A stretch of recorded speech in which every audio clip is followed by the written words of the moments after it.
જી હિરેનભાઈ પણ આપણી સાથે છે. હિરેનભાઈ એક લેખક છે અને લેખક તરીકે જ્યારે તેઓ ગુજરાતી ભાષાનો પ્રયોગ કરતા હોય ત્યારે હિરેનભાઈ આપનું શું માનવું છે? આજે વિશ્વ માતૃભાષાના દિવસે જ્યારે આપણે ગુજરાત રાજ્યમાં છે, દરેક વ્યક્તિ શું આ ગર્વ છે, ગર્વથી કહે છે કે હું ગુજરાતી છું અને મારી માતૃભાષા ગુજરાતી છે. સૌથી પહેલા તો એક સરસ મજાના શ્લોકથી શરૂઆત કરીશ કે વિદ્યા ધનમ પરમ લોકે કિંતુ ભાષા ધનમ વરમ માતૃભાષા વિના તત્ર સર્વ નિષ્ફલમેવ. તો માતૃભાષા એટલે આપણે ગુજરાતી જ આપણી માતૃભાષા છે એટલે આપણે અત્યારે એના વિશે વાત કરી શકીએ. પણ હું તો એવું કહીશ કે બાળક જ્યારે જન્મતા આવે તો સૌથી પહેલા જે શબ્દ માતાના મોઢે સાંભળે છે એ માતૃભાષા.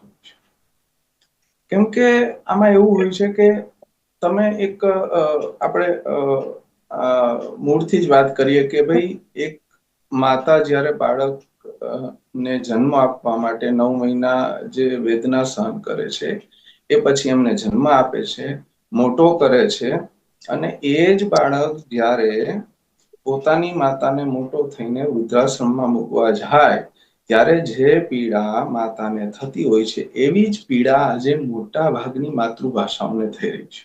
ખૂબ સરસ વાત કારણ કરી કે આપે. માં અને માતૃભાષા બંને એક જ મૂળ માંથી આવે છે. કેમ કે જ્યારે માની ભાષા હોય છે, આજકાલ જે ભાઈએ વાત કરી કે અંગ્રેજી ભાષાનો કોઈ ભાષાનો વિરોધ નથી. મહત્વ જ્ઞાનને આપવાનું હોય છે, ભાષા માધ્યમ હોય છે. પણ આજકાલ એવો ટ્રેન્ડ ચાલી રહ્યો છે કે ભાષાને જ જ્ઞાન મતલબ આપ અંગ્રેજી બોલો કે બીજી કોઈ ભાષામાં વાત કરો તો એ જ્ઞાની છો એવું પ્રસ્થાપિત કરવામાં આવી રહ્યું છે.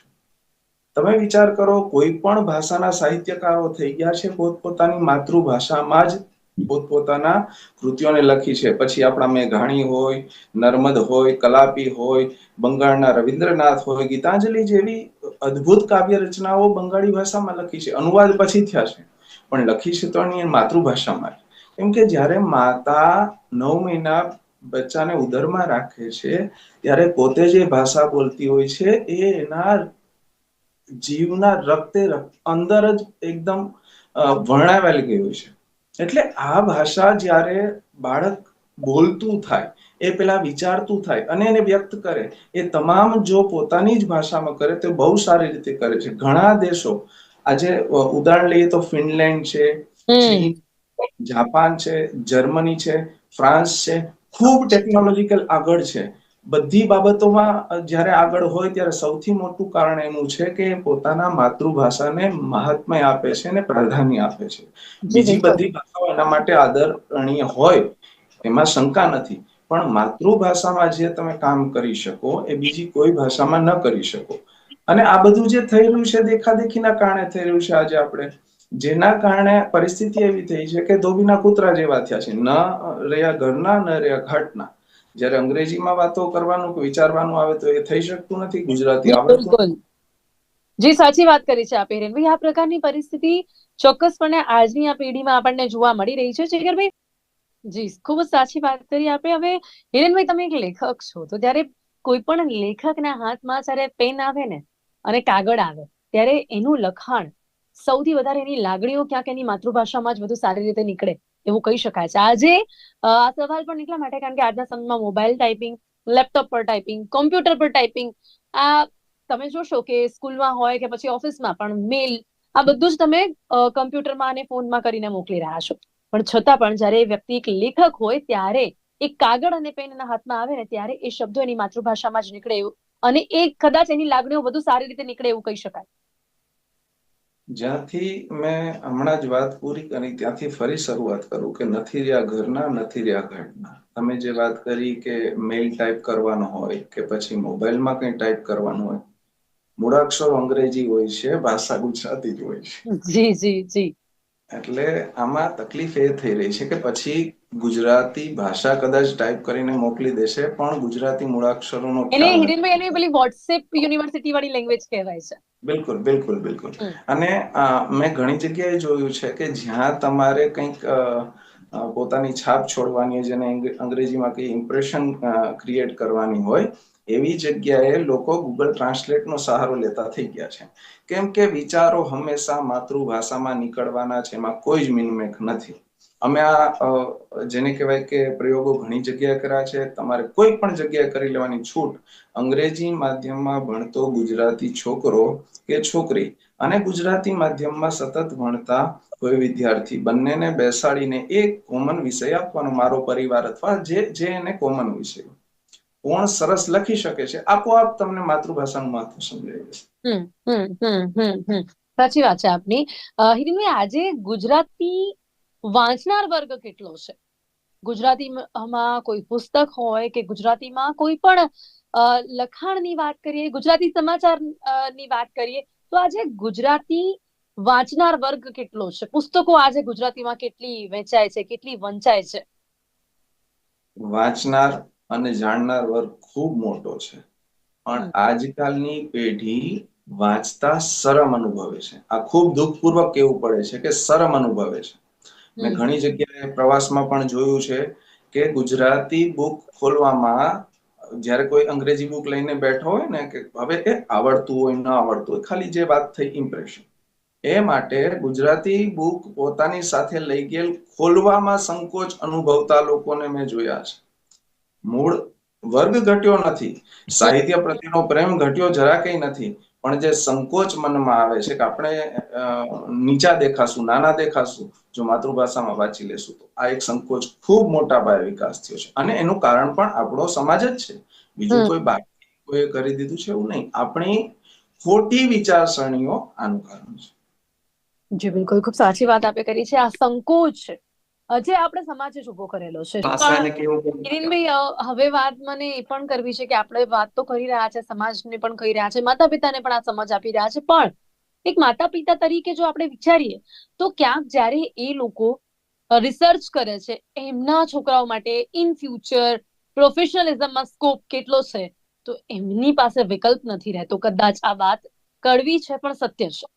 લાગે છે, માનો છો આપ હિરેનભાઈ, કે જયારે પ્રોફેશનલિઝમની વાત આવે છે, જયારે એમના એવું વિચારે છે કે તેમના બાળક આઈટી ફિલ્ડની સાથે ક્યાંક કનેક્ટ રહે, કે પછી એની સાથે એવું કંઈક વિચારે કે જે ઇંગ્લિશ લિટરેચર જેમાં વધુ એમને પગાર મળતો હોય, એટલે સ્કોપ જે છે ને એ ક્યાંક અંગ્રેજી ભાષામાં એમને જોવા મળે, ને એટલા જ માટે એ લોકો પણ ના છૂટકે એમને અંગ્રેજી તરફ વાળતા હોય છે.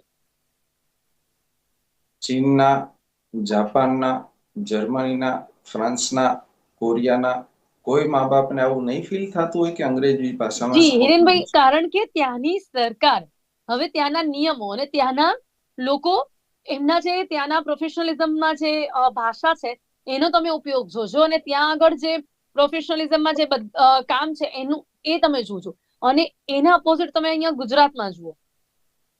એટલે મારું કહેવાનું, જાગૃત એક સાથે આ કોઈ દવા કે ઇન્જેક્શન તો નથી કે બધાને પીવડાવી દેશું ને બધા જાગૃત થઈ જશે. આ એક કાળક્રમે થતા ફેરફારો છે.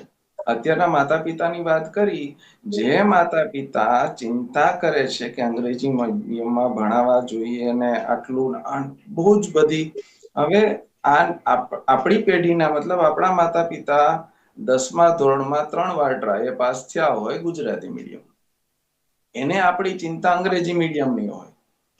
ન એ આપણને અંગ્રેજી ભણાવી શકે, ન એ સમજી શકે કે આપણે શું ભણી રહ્યા છીએ. બિલકુલ. આ એક ખૂબ મહત્વની, મતલબ પેઢીથી ચાલતી આવતી પ્રક્રિયાએ ઘણું બધું ફેરવી દીધું છે. અને આ એક બાહ્ય પરિબળોથી થયું છે, જેને કહેવાય કે આ નિયમો બનાવનારો જે સરકાર તમે કીધું, એમાંથી પણ ફેરફાર કરવાની જરૂર છે. જે મેં હમણાં જ કીધું, તમને દક્ષિણ ભારતની વાત કરી, આપણે બીજા દેશમાં નથી જવું, દક્ષિણ ભારતની વાત કરીએ. દક્ષિણ ભારતનો આઈક્યુ લેવલ મોટો છે આપણા બીજા બધા રેસ્ટ ઓફ કન્ટ્રી સિવાય. આ શું કામ? કારણ કે માતૃભાષાને જ પ્રાધાન્ય આપે છે. એ બીજા રાજ્યોમાં જ્યારે પોતપોતાની નોકરી ધંધા અર્થે જાય છે ત્યારે ત્યાંની લોકલ ભાષા શીખે છે, એ વાત અલગ છે. પણ જે પાયો છે એ માતૃભાષામાં જ એનો પાકો થાય છે. નથી એ હિન્દી શીખતા, નથી અંગ્રેજી શીખતા, એ પોતાની માતૃભાષામાં જ આગળ વધે છે. અને ટેકનોલોજીની વાત છે તો આ જે દેશોના નામ મેં આપ્યા, એ દેશોએ પોતાની ટેકનોલોજી નથી વિકાસ કર્યો, એ દેશો પોતાના ઉપર સ્વનિર્ભર નથી થઈ શકે. બધું જ થઈ શકે, પણ પૂરતા પ્રયત્નો અને પૂરતી ઈચ્છા શક્તિની જરૂર છે. જી બિલકુલ. ગુજરાતી ભાષાની સમૃદ્ધિ માટે કેવા પ્રકારના પગલા લેવા જોઈએ?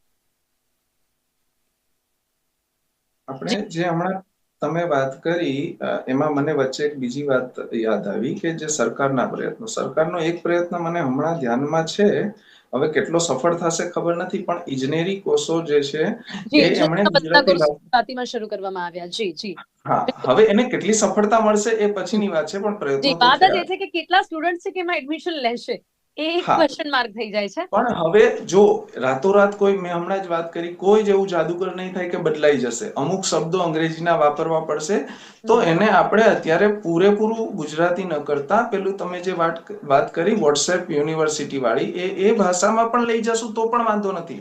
ભલે શબ્દો કદાચ અંગ્રેજીના હોય, પણ વાતો તો ગુજરાતી માતૃભાષામાં અંદરથી આવશે તો એ સફળ થશે.